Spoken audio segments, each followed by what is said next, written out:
Enjoyed your piece, what Virginia Giuffre taught me about being believed. And I think that the one thing that a lot of people have the hard time getting their heads around has been this, and you describe it, this wall of silence that surrounded Epstein. You traveled all around the country with her, trying to get people to talk about it. And obviously a lot of them slammed their doors, referred you to attorneys, or actually started lashing out at her, saying Jeffrey's dead and you helped kill him. And then so you have the people who for some reason want to be part of the cover up. But then again, you also have, and I think you've done a really masterful job talking about this, the victims who are silenced by a sense of their own guilt and the Yeah. way in which Epstein and his world convinced them that they were responsible and they were guilty, and how many years it took them, to understand that they were not the prostitutes in this story. And so what strikes me about your piece is the controlled emotion of this moment, that the book Nobody's Girl hits the bookshelves, and it's already been a bombshell. It's shaken the British monarchy, and that must be thrilling for you to finally realize that she is getting the impact she wants, but also how tragic knowing that this had to come after her death. I mean, that must be, sorting that out must be complicated for you. I know. And why hasn't it affected our country quite the same way, right? I mean, you see the U.S. ambassador, the UK ambassador to the U.S. having to resign. Right. You have Prince Andrew losing more of his titles. People in the UK demanding that there be a criminal investigation, learning that he tried to get that he tried to dig up dirt on her to discredit her. And I think it goes back to the concept that I write about, which is this credibility deflation that so many victims experience.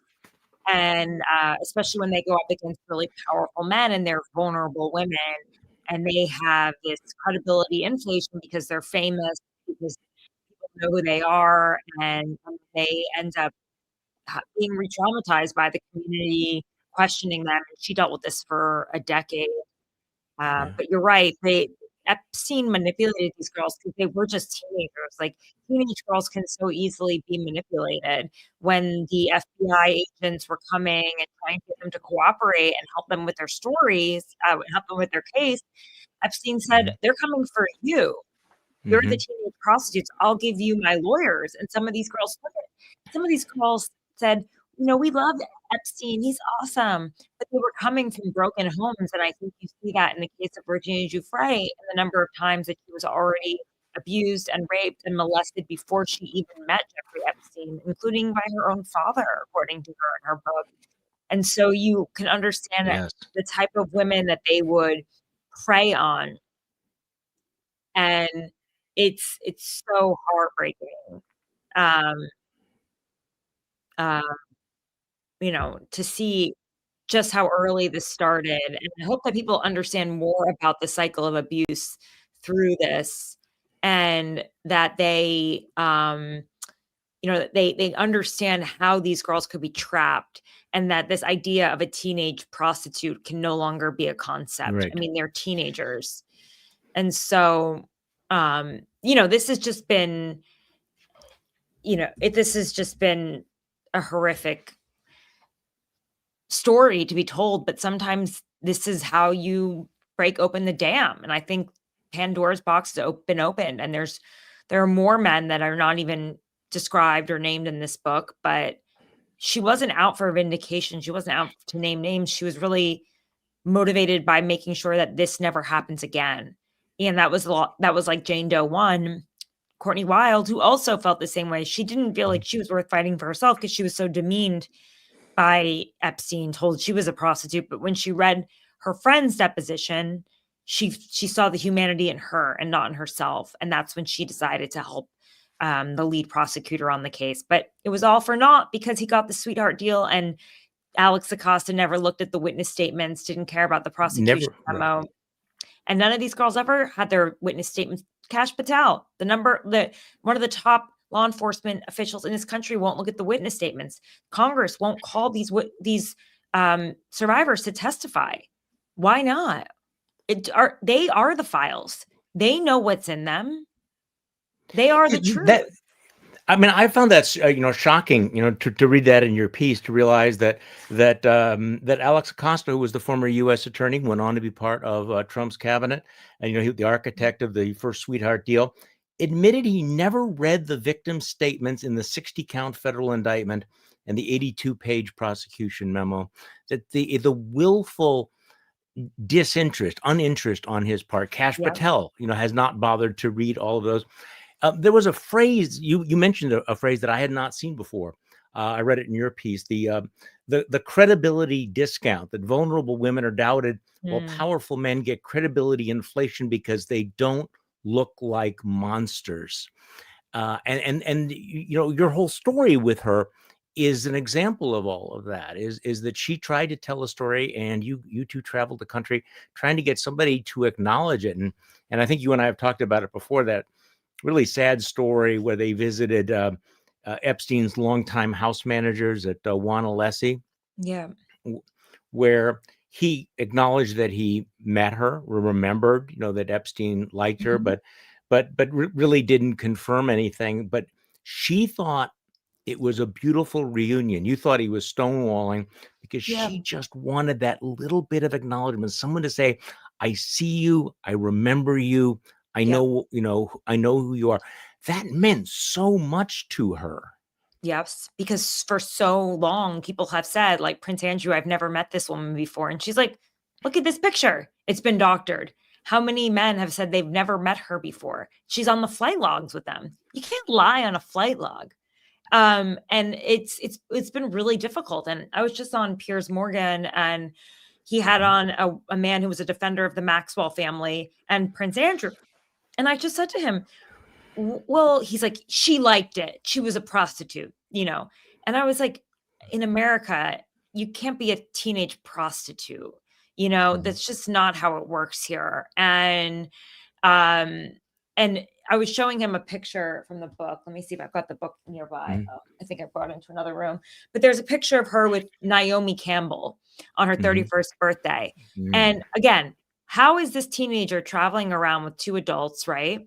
And to Saint-Tropez for Naomi Campbell's birthday. Just very bizarre. I mean, and then you see her and she just looks so young. She looks like someone who would absolutely be carded. She's obviously surrounded by liquor, adults, people who are twice her age at best. And Naomi Campbell's probably one of the youngest people there too. Men, older men. And it's just, it's really bad. And somebody's asking, why did Biden and the Democrats hold the files for 4 years? Why didn't they release them? Because there's a lot of bad things in there about Democrats too.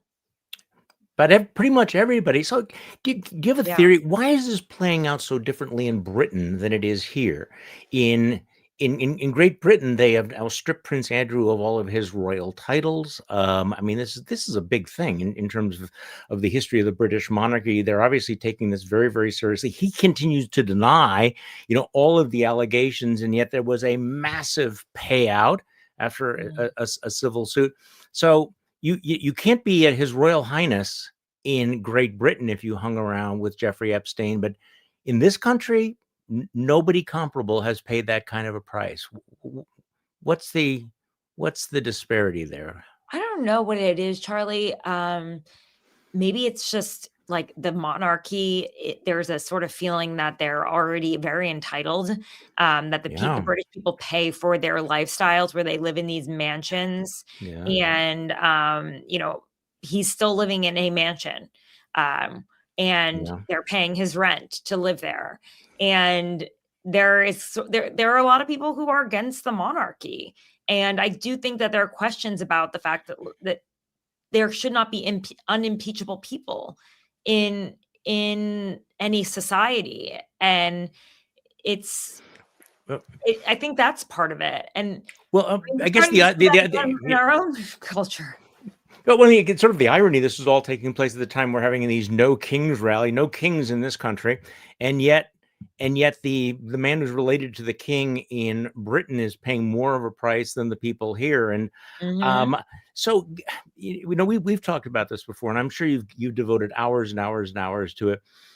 As I read through all of this, you go back to the fact that look, a lot of people knew what Jeffrey Epstein was doing. Incredibly powerful, well-connected people. There are reams and volumes of files and Mhm. statements about all of this. Alex Acosta, back in 2007 had this 60-page federal indictment, 82-page prosecution memo.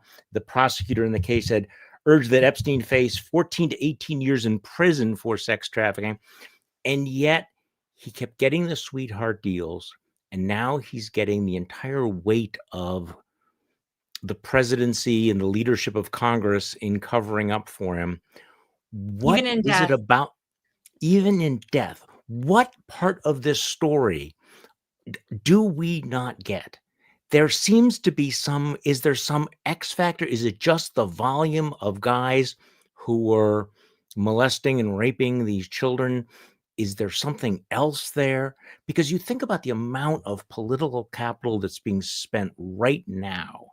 The fact that the House of Representatives is shut down to not have to deal with these Epstein files. I mean, what the hell, Tara? What are we missing in this story? Is it a story of a colossally well-connected sex trafficker, or is there something else that we don't know?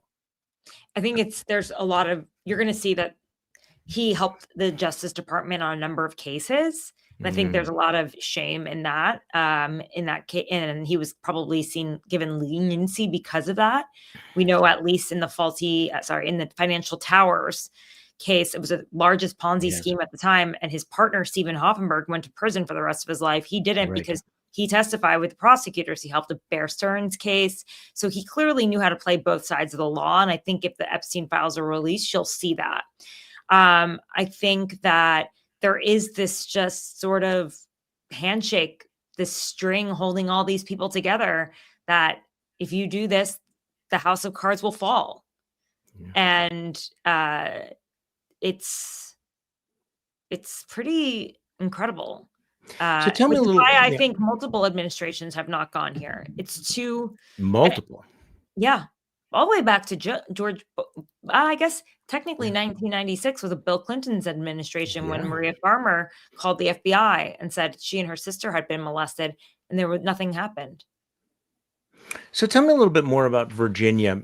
You describe, how you traveled around the country with her, and she wanted to find the truth. She wanted to have this sort of validation. What made her different? Going back to that period, made her different than the other victims slash survivors. What made her tick that she was willing to get in that car with you and ring doorbells and call people and try to confront her past? Well, she had a lot of courage, I can tell you that. Takes a lot of chutzpah to walk up to someone and ring the doorbell and say, Oh "It's yeah, me. It's Virginia." She's also yeah, incredibly hopeful and saw people's better angels in a story that I have become very jaded by seeing a lot of darkness. yeah, She was able to believe that people would do the right thing. She thought that after Epstein died, they would be less afraid of him and they would be willing to help her. yeah. And I also think with Virginia, she was maligned for so long during the time that she told her story that she writes this in her book that she was exhausted by our adventure, which reading it now, I feel pretty terrible about reading that. But she wanted to keep going. I even said, maybe we should stop.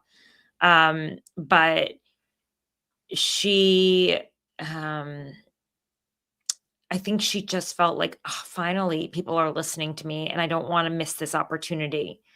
Because, she created this nonprofit, Victims Refuse Silence, Right. and she was being silenced for so long, but finally she had a microphone. Finally, she had people who were ready to hear her Yeah. story, who wanted to corroborate it, who wanted to, and she thought, "I'm not gonna lose this opportunity to do this. So this gets to the hard question, because she's not around to see, this bombshell. I mean, she wrote this book. Give me some sense of, she told the story. We now know the impact that it's had, the impact and the shockwaves it's going to send. She obviously, but she's not around to see that. Can you just talk to me about that? Why? I mean, she knew this was coming out. Why is she not here? I'm not surprised, to be honest. When I spoke to her in February, she was not well. I suggested that she come to the US, spend some time with her family. She was in a really violent relationship with her husband. She lost her children in the process of it. Her health was failing her. They say the body keeps the score. I mean, she was 41 years old, but her body was like an 80-year-old woman. She had kidney problems. I remember we even had to stop and see the doctor at one point. It's not lost on me that the kidneys are near the sex organs. Doctors told her at one time that she wouldn't be able to have children because of the brutality she lived through. And she dealt with the trauma of it all, and the demons. And I think people forget about that. They think like, oh, something bad happens to you and then you move forward. For some people, if it happens maybe once, maybe twice, but for someone who's endured this type of abuse, I think if you read in her book, you'd understand why she struggled with mental health issues. And I don't think we really quite understand that well enough. And I think if anything, I hope her book sheds light on that and gives some grace to these people instead of leaning into these conspiracies that she was killed. Yeah. Her brother was there. Her brother knew she wasn't well. He went to go see her and sadly had tried to revive her. And I saw someone say that, she believed that President Trump would release the files. We talked about that actually in February before she died. She did say that she believed it because he said it. And she took people at their word. And she was disappointed. And she said that Elon Musk messaged her on X and said he would release the files. So she was a believer. She had nothing else but hope. And it's vindicated now that things are coming out. I mean, that's the strange thing in this particular movie. That doesn't end with the tragedy; it ends with the vindication. Are you surprised because when did you first do your podcast? What year were you and she traveling around? We traveled together in 2020, but I started it in 2019. Okay, so we're talking about more than half a decade. Are you surprised that the story is still with us? We live in an era where every story has a lifespan of 30 seconds, and this story is still so. Talk to me a little bit about, you've been working on this story for more than 6 years, and yet right now it is back in the headlines again, and it's going to continue to be. Are you surprised that it hasn't gone away? Good question. No, I'm not, because I know the extent of it. And I think this drip, drip, drip, the more they try to put the genie back in the bottle is not going to work. I think the drip, drip, drip will cause it to continue to live. I was sad though when the podcast came out, and you will understand this as a journalist. You work on something for about a year and it doesn't really quite have that hit. And even before the story came out again, and when I say came out again, there was national interest when Pam Bondi said case closed and the world erupted. Just the week before that, I was on the Daily Beast podcast with Joanna Coles, and somehow we got on the Epstein case, and she was like, whoa, you know a lot about this. And I said, yeah, I spent a long time on it. I did 2 podcasts on it for Sony. And she said, why don't you just write, a newsletter on Jeffrey Epstein? And I was like, because it's really depressing. And and when it came out, the broken one, which I had always said was the most important work of my life, I was sad that it didn't get the kind of, I guess, it didn't travel the way I hoped it would. It didn't go viral. And I think maybe it was because of COVID. There was burnout. People weren't really ready to hear about Epstein survivors when people were dying in the streets from COVID. And so it lost a lot of momentum. weirdly, the Ghislaine Maxwell one I did called Power of the Maxwells was huge hit. It was like number Mm. one in the world for about 6 weeks. And so that was a big hit. I didn't feel as emotionally invested in that story, although I did get to know Glenn's psychology through her friends, and I got to do a lot of reporting, and I understood how she groomed elite people and young people. I understood her father, where she came from, why some people might have a hard time believing that a woman could do what she did. Yeah. But I was able to figure that out through that. And then I continued to report on it.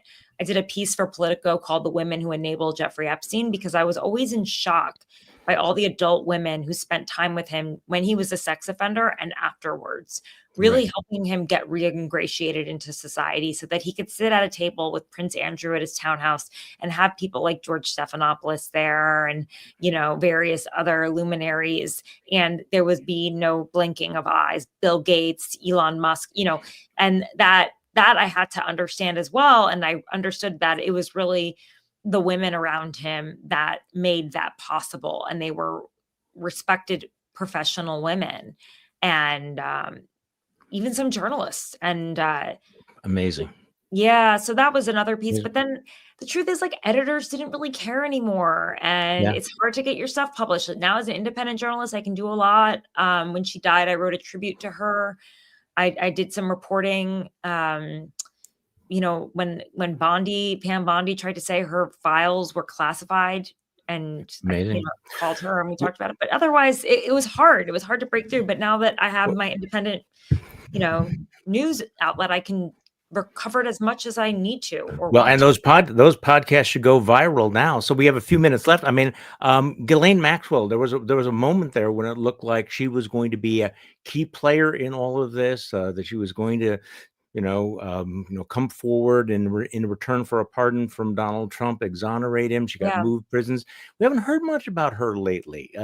It felt as if the pushback, the people who stood up and said, "You understand who she is," might have, I don't know, slowed the roll on that particular story. So, give me your sense of what role she's going to play in this going forward. Because I mean, again, in the summer, it seemed like she was going to be MAGA was going to embrace her. She was going to be the key, witness. Not so well. Has that changed? I mean, I feel that feels like it's shaded now. I think the more you know about Virginia and her story, and for everyone who reads her book and actually takes the time to read it, people who have thoughts about her Yeah, think she's a liar, yeah, this or that, they're not going to read her book. yeah, But if you yeah. read her book, you're going to understand her psychology. I mean, she kind of felt like they were her family Yeah. because, sometimes Ghislaine would be nice to her. Sometimes they would look for seashells together, which is also a reminder that she was a child. You know what I mean? And like Mhm. sometimes she felt that she loved Jeffrey because she She was so did. yeah, she was manipulated by these people. Yeah. A lot of these girls did. Hmm. They came from such broken homes, you know? They didn't know what love was. If it was wrong, it felt right for them. Um So the abuse made them vulnerable, and they exploited that. And I oh think yeah.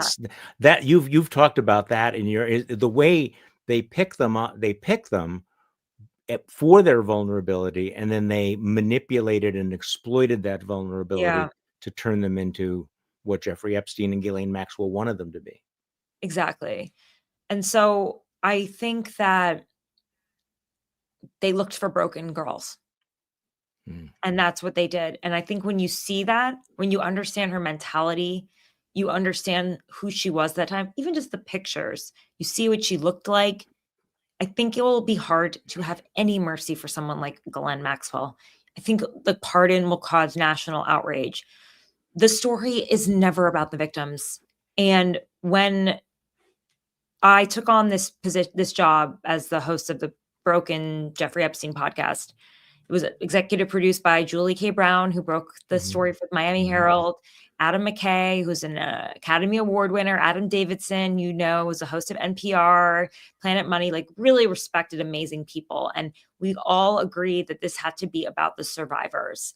I Yeah. said to them, I was like, I don't really care about Jeffrey Epstein. I feel like there's so much fetish around him and porn about how much money he had and the spy porn and the porn and the girls. And I'm like, no, this has to be about the survivors and putting their life back together. And that's what we focused on the entire time, because so rarely are the victims ever thought about in these stories.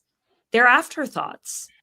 And still to this day, they are.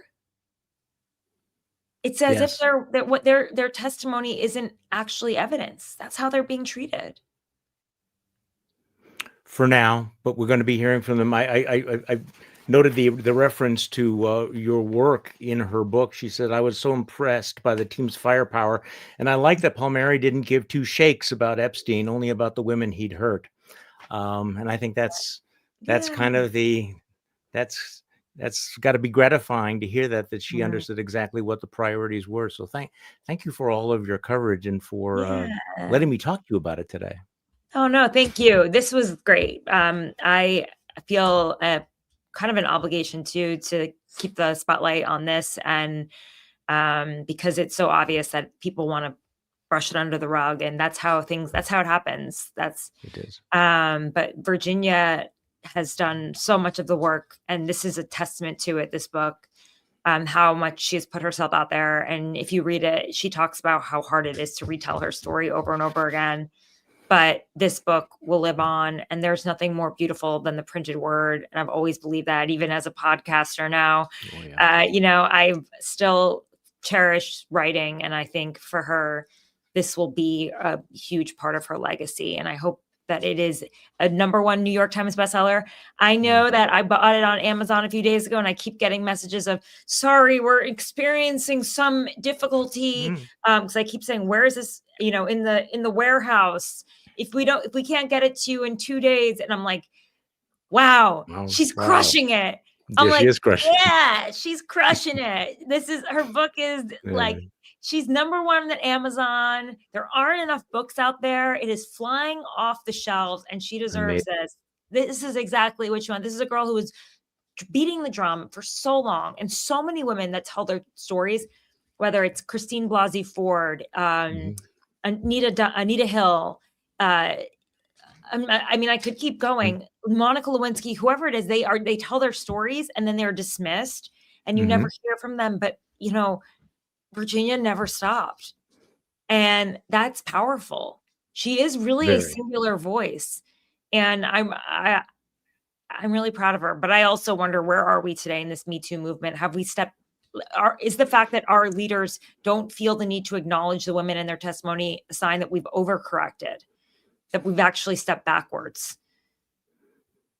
At least for the moment, but that story's not over. I think one of the lessons of this whole saga that we've been discussing is that it's not over. There may be setbacks, there may be cover-ups, but that's not the end of the story. Yep. So thank you. Thank you, Charlie. And thank you for always pursuing it as well, and supporting it. There's so many crazy things happening in this world, but I always see that you follow it. And I think it's important that there are men that care as well. And it's not, and I see a lot of men in the comments as well. I think we need to be allies. Men are sexually assaulted and abused all the time as well. And we need to look out for people who that happens to. So appreciate your commitment to it. And everybody sign up for Charlie's Substack. It's brilliant. It's really funny too sometimes. You got to keep your sense of humor somehow these days. So. I always look at it and I'm like, nailed it. All right. Thank you. All right, thank you. Cheers. All right. Thank you so much. Bye-bye. Bye.